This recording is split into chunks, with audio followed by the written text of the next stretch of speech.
Então a gente vê que houve uma etapa em que essa teoria de gênero, esse conceito, embora ainda não tivesse esse nome, tentou se instalar através da ciência, né? Então tentou ser vendido como uma proposta científica. E nós vemos que fracassou como ciência. Não, corpos intersexuais existem, inclusive tiveram outros estudos muito mais avançados. Não vou saber dizer agora o nome dos pesquisadores, né? Porque, enfim, é muita coisa que eu tenho que saber para fazer um react da Brasil Paralelo, né? Mas existem muitas outras camadas que descobriram sobre corpos intersexuais. O John Money foi um dos primeiros pontapés, de fato, a esses estudos. E não tem absolutamente nada a ver com estudo de gênero. Nada, nada. Alfred Kinsey, Dr. John Money, todas as personalidades que tentaram vender essa fluidez de gênero ou essa diferenciação sexual através da opção, da decisão, da educação, se demonstraram fraudes, né? Então todos esses experimentos foram fracassados. Mas se fracassaram como ciência, como é que a gente justifica eles continuarem prosperando como ideologia? Isso é muito importante. O movimento feminista abraçou essa ideia de ressignificação sexual. Então nós vemos lá na década de 40, 50, ao mesmo tempo em que fracassava cientificamente nas mãos do Dr. John Money, surgia ideologicamente nas mãos das feministas.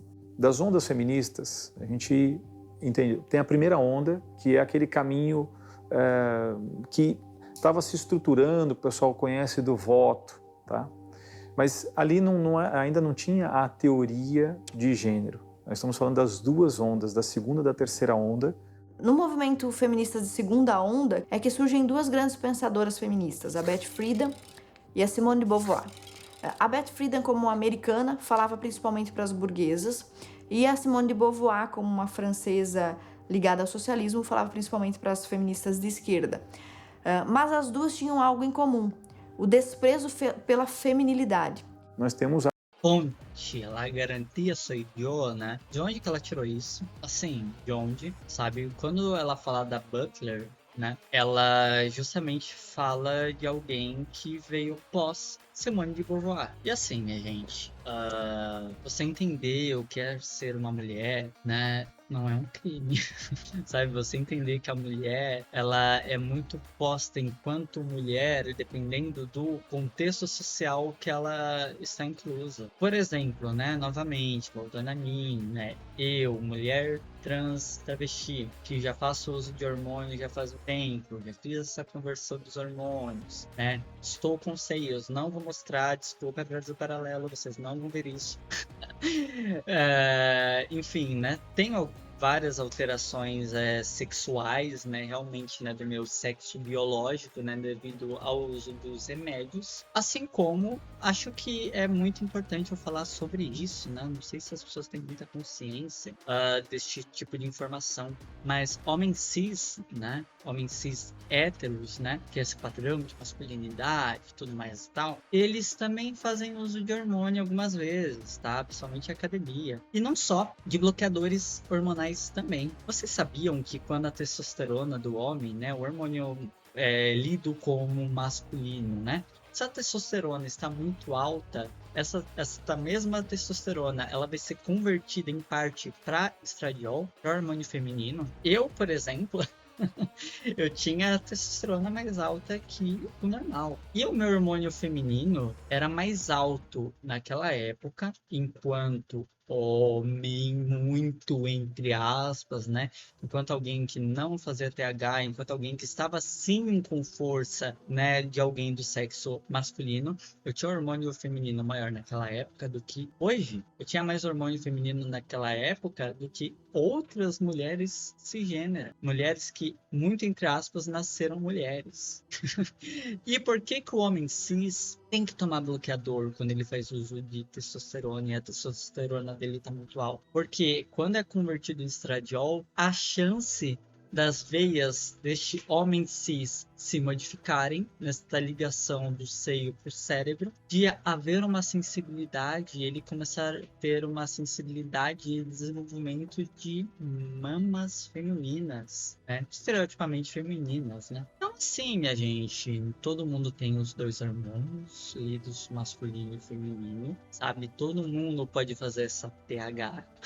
Inclusive o homem cis tomando testosterona, macho, fodão e tal, ele pode desenvolver mamas. Pois é, com a mesmíssima questão da sensibilidade das mulheres cis. Então assim, né, por que que a TH, né, masculina, né, que no caso, né, só enfatiza mais a testosterona, né, mas que toma hormônio, que toma bloqueador de hormônio, por que que a deles é naturalizada e a nossa é lida como, meu Deus do céu, você está modificando o seu corpo, você está se mutilando, você está fazendo algo que não é natural. Assim, é totalmente natural. Tanto que tem várias mulheres cis também que fazem reposição hormonal, sabe? A reposição hormonal, né, a terapia hormonal, ela serve só para adequar os hormônios ao que às suas necessidades, certo? Se você precisa de mais hormônio feminino, mais hormônio masculino, é o mesmíssimo princípio para trans e travestis e para pessoas cis que fazem isso o tempo inteiro, mas o problema é a gente. A principal obra do século XX que fundamenta tudo isso. Eu vou voltar um pouquinho porque perdi o contexto. Desculpem, gente. Mas as duas tinham algo em comum: o desprezo pela feminilidade. Nós temos a principal obra do século XX que fundamenta tudo isso, que é de Simone de Beauvoir, O Segundo Sexo, onde ela vai colocar que a opressão da mulher é mantida por existir homem e mulher, pelo binarismo. Ela abre isso nos anos 49, ela vai falar, olha, as mulheres conseguiram os direitos civis e políticos, mas a mulher ainda não alcançou a liberdade. E por que não alcançou essa liberdade? Ela não alcançou ainda porque existe uma opressão do papel da mulher que ainda tem como opção no seu imaginário ser mãe, ser mulher em si. Então, é fenomenal a visão dela, né? As mulheres, tipo, não é simplesmente o direito a votar. É também a questão da gente ter salários iguais. É também a questão da gente poder trabalhar. É também a questão da gente não ser obrigada de ficar em casa para macho ficar nos sustentando, sabe? Sendo que tem homens também que preferem cuidar de casa e por que os dois não podem trabalhar? Por que o homem não pode ficar em casa? E vocês entendem? São papéis sociais de gênero, né? Isso daí a gente nem tá falando em questão de identidades de gênero tão especificamente, né? Mas sobre como há essa expectativa da mulher de fazer determinadas coisas e como há uma leitura também social da mulher, né, enquanto mulher, enquanto um ser inferior, enquanto alguém que tem que receber um salário menor, sabe? É um absurdo, né? E, obviamente, não é sobre simplesmente a genital dessa pessoa, sim sobre a identidade de gênero dela, né? Eu, por exemplo, enquanto mulher trans e travesti, né, enquanto alguém que fez retificação de nome, eu estou literalmente no mesmo balaio das mulheres que recebem menos do que homem. Mesmíssimo balaio. E ainda tenho que pensar na questão da interseccionalidade em que sou travesti, que são pessoas que são lidas muito como prostitutas, como pessoas baderneiras, enfim, é toda essa pataquada. E pessoa com deficiência também, né? Vamos lembrar, né? Para quem não conhece o meu canal, né? E talvez não lembre o que eu acabei de falar no começo do vídeo. Eu sou uma pessoa autista, eu tenho várias questões sensoriais, eu sou uma pessoa gaga. E sim, estou me mascarando muito neste vídeo para poder me comunicar da melhor forma possível, para as pessoas não ficarem enchendo meu saco por ser pessoa com deficiência. Então, assim, né? São vários recortes que a gente tem e todos esses recortes influenciam diretamente em como a gente é lida socialmente. A partir do momento que eu gaguejo numa entrevista de emprego, eu vou ser lida de determinada forma, né? Como pessoas gagas são lidas, né? Pessoas que gaguejam são lidas como pessoas inseguras, são lidas como pessoas que talvez não tenham certeza do que estão falando e que estão mentindo. Então, assim, né? A leitura social bastante, infelizmente. A Beth Friedan, por exemplo, publicou um livro chamado Mística Feminina. Ou seja, para ela, o feminino e a feminilidade são uma mística, um mito e uma invenção. Então ela difunde esse livro entre as americanas dizendo que tudo que nós conhecemos como feminino, a maternidade, as preferências profissionais, como por exemplo enfermagem, pedagogia, o apreço pelas crianças, o cuidado com os idosos, a domesticidade, enfim, quaisquer características femininas são apenas propaganda e invenção masculina para oprimir as mulheres. Sim, as mulheres são postas sempre nesta posição de cuidado, né? Tanto que tem muitos homens hoje ainda, né, que tratam mulheres como mães, né? A mamãe, né, tem que preparar comidinha, tem que limpar a casa, só falta pedir comidinha na boca, né? Tadinhos. Tadinha dos homens, né? Então, pelo amor de Deus, né, gente? A mulher, ela também trabalha em casa. Acho que vocês sabem que o trabalho doméstico é um trabalho, né? Imagino eu, né? Então, assim, o homem chega cansado do trabalho, mas a mulher também está cansada de ficar trabalhando em casa o tempo inteiro, às vezes cuidando de filho, de gato, de cachorro, sabe? E a gente, quando está em casa, a gente tem que dividir tarefa, sabe? Mas os bonitos não querem dividir, não. Acho que a mulher é entregada e o mínimo que ela pode fazer é ser mãe dele, né? Então a Beth Friedan vai vender essa ideia de que feminino não existe. A Simone de Beauvoir, ao mesmo tempo, lá na França, vai escrever Não se nasce mulher, torna-se. Relacionada principalmente ao materialismo e ao existencialismo do Sartre, que era seu amante, ela começa a vender a ideia de que ser mulher ou ser feminina depende de uma decisão, de uma construção social. On ne naît pas femme. Bom, eu vou ler tudo que tá falando, tá, gente? Porque eles vão falar em francês agora. On le devient. Ó, você não nasce mulher, você se torna mulher. Esta é a frase do livro dela, né? Oui, c'est en somme la formule qui résume Sim, essa fórmula é a base de todas as minhas teorias. l'ensemble de mes thèses. Et ce qu'elle signifie est très simple. E o seu significado, desculpa, gente, pausei um pouco tarde. Résume l'ensemble de mes thèses. Et ce qu'elle E o seu significado é muito simples. signifie est très simple. C'est que être De que ser uma mulher não é um fato natural. femme, ce n'est pas une donnée naturelle. C'est le résultat É d'une o resultado de determinada história. histoire. Il n'y a pas un destin Não existe um destino biológico ou psicológico biologique, psychologique qui définisse la femme en que defina uma mulher dessa forma. tant que telle. C'est une histoire qu'il a faite. Ela é o produto de uma história de civilização, D'abord primeiramente. l'histoire de la civilisation qui aboutit Resultou no seu status atual. à son statut actuel, et d'autre part, pour chaque femme particulière, E em segundo lugar, para cada mulher individual, c'est l'histoire de sa de sua história pessoal, em particular de sua vie. En infância. particulier, c'est l'histoire de son enfance qui la détermine comme Isso a femme, determina como uma qui mulher. crée en elle quelque chose qui n'est pas du tout Cria nela algo que não é nem um pouco natural, ou uma essência. une donnée, une essence, qui crée en elle ce qu'on a appelé quelquefois Algo que tem sido chamado a feminilidade eterna, entre aspas, ou feminilidade. l'éternel féminin, la féminité. Et plus Quanto mais estudamos a psicologia das crianças, les études psychologiques sur les enfants s'approfondissent, quanto mais mergulhamos, mais evidente fica. plus il est sensible, plus on voit avec évidence que vraiment le petit As meninas, quando crianças, são fabricadas para se tornarem bébé mulheres. féminin est fabriqué pour devenir une fille. E vamos lá, minha gente.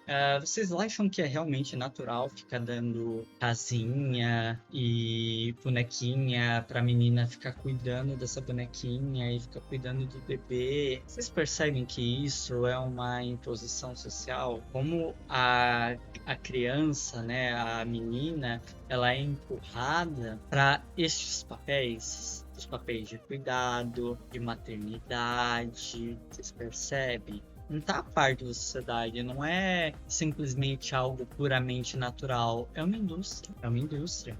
Eu comecei a entender melhor isso conversando muito com a minha mãe, né, de como ela preferia os dinossauros, os bonecões, né, ela adorava isso. E daí eu comecei a parar e pensar em mim, né, de como eu também, eu sempre gostei dos brinquedos lidos como brinquedos de menino, né, eu sempre achei muito mais interessante interessantes do que esse estereótipo de brincar de casinha, mamãe, papai e filhinho, né? E como isso não faz a minha mãe menos mulher, né? Minha mãe, ela ama cuidar de criança. Minha mãe teve 4 filhos, né? Minha mãe é dona de casa. Minha mãe é todo esse estereótipo da mulher cis tradicional brasileira. Mas nós não somos 100% aquilo que querem que a gente seja, sabe? Eu, enquanto mulher, as pessoas não aceitam que eu tenho um bigodinho.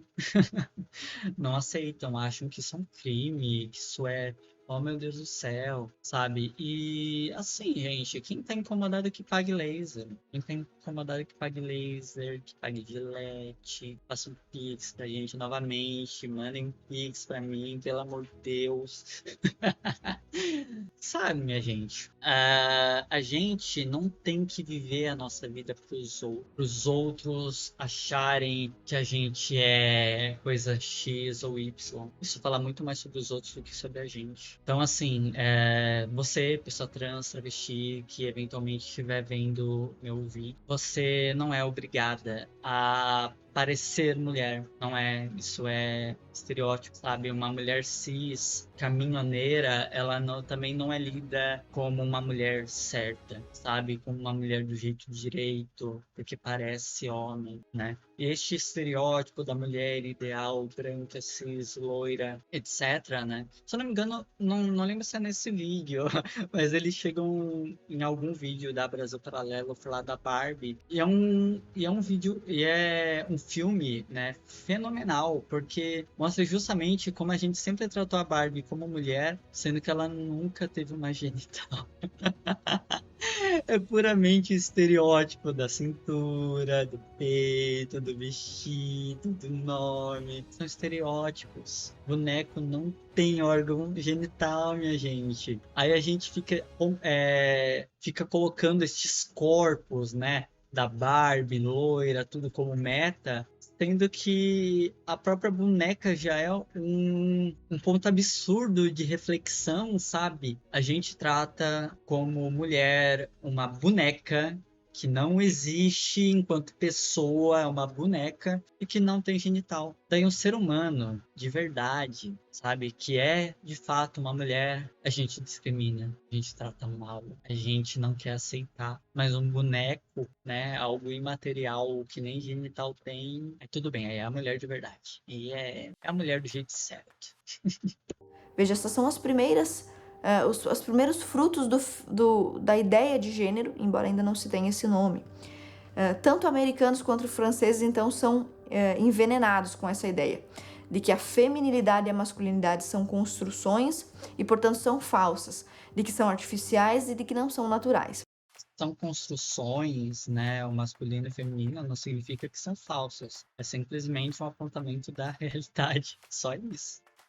Mas temos também a Júlia Kristeva, que diz, estritamente falando, não se pode dizer que existam mulheres.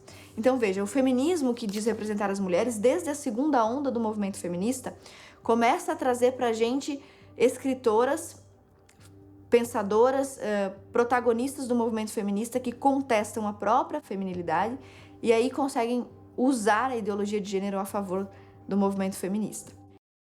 Assim, não é sobre contestar a feminilidade, não, tá? Não tem uma coisa a ver com a outra, né? O que de fato se aponta é que, primeiro, né, nós não somos baseados em nossas genitais. Nós sabemos sim que genitais, pela nossa sociedade, né, a gente já é designada a determinado gênero, né? Pela sociedade, né? A sociedade nos impõe isso. Tipo, você nasceu com tal órgão, azul, oh meu Deus do céu, nasceu com pinto. Eu fico me perguntando, né, por que diachos adulto tem essa tara, essa maluquice de ficar falando da genital de criança pros outros. Olha, meu filho tem pinto, olha, tem pinto. Assim, gente, adulto não tá interessado nisso, ao menos que seja um pedófilo. Aí de fato é um problemaço, sabe? De fato é um problemaço. Então, assim, né, a mulher, né, a mulher cis, ela sofre disso desde muito nova, tá? Mulheres trans também sofrem, por mais que,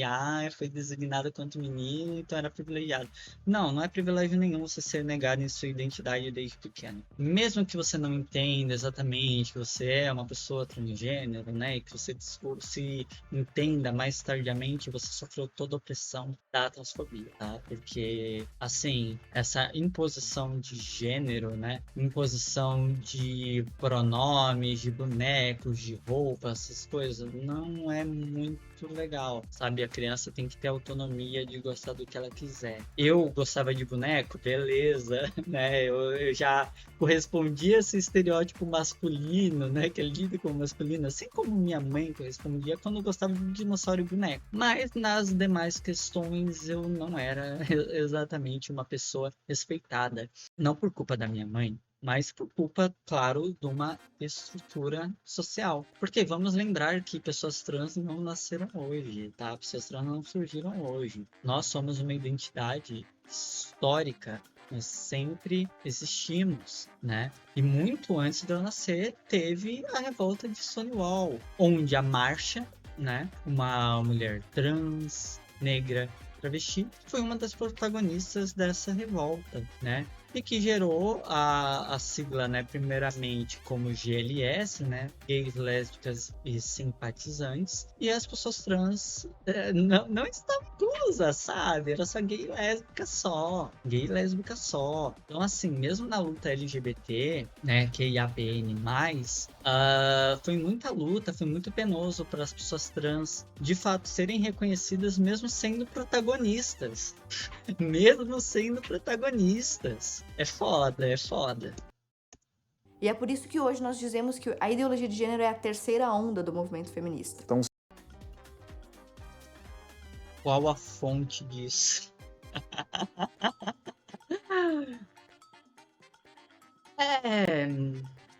Brasil paralelo, né, gente? Brasil paralelo.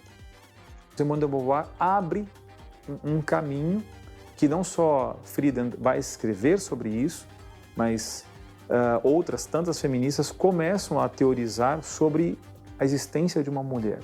Essa teoria vai ser desenvolvida posteriormente por outras feministas, por várias delas, mas principalmente por Butler.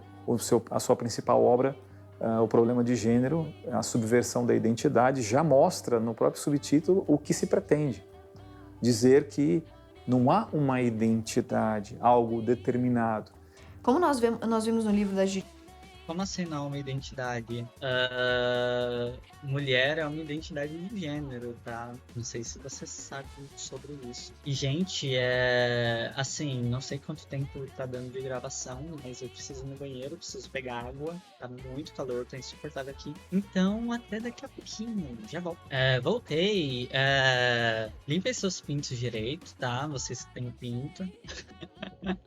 Homem cis também, pelo amor de Deus, não entrem nessa de homem não pode limpar pinto, não pode limpar cu. Pode limpar sim, pode limpar cu. Então vamos cuidar da nossa higiene básica e vamos voltar pro vídeo. Judith Butler, se o gênero é fluido, então ele também não pode ser reduzido ao número de 2. Nós já temos feministas que dizem que existem 5, 7, e feministas que dizem que existem tantos gêneros quanto pessoas. Nós temos então registros bizarros, por exemplo, de pessoas adultas que acham que são crianças. Isso não é gênero. Gênero é humano. É homem, mulher, se identificar ou não. Humano, sabe? Beleza, criança humana. Tá bom, gente. Desculpa, tá? Criança humanas, pelo amor de Deus, não me cancela. Mas não tem nada a ver com etarismo, tá? Assim, mudar de idade. Não tem a ver. Os seres humanos que acham que são um gato, que acham que são um tigre.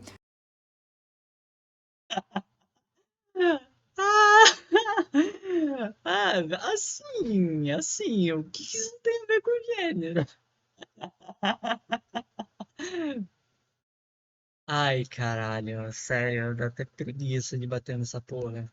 Essas bizarrices já existem. É nesse momento em que os ideólogos de gênero conseguem criar a fluidez de gênero, ou o gênero fluido. Então, a sua obra, Butler, vai colocar essa ideia de que para se chegar à verdadeira liberdade, que não haja uma sociedade que continue gerando violências, tem que se modificar pela linguagem toda a compreensão que o homem tem de si mesmo, que isso foi uma imposição, que o gênero ele é de fato a libertação desse sistema, que o homem quando fala sexo, e sexo masculino ou sexo feminino, ele está dentro de uma prisão linguística.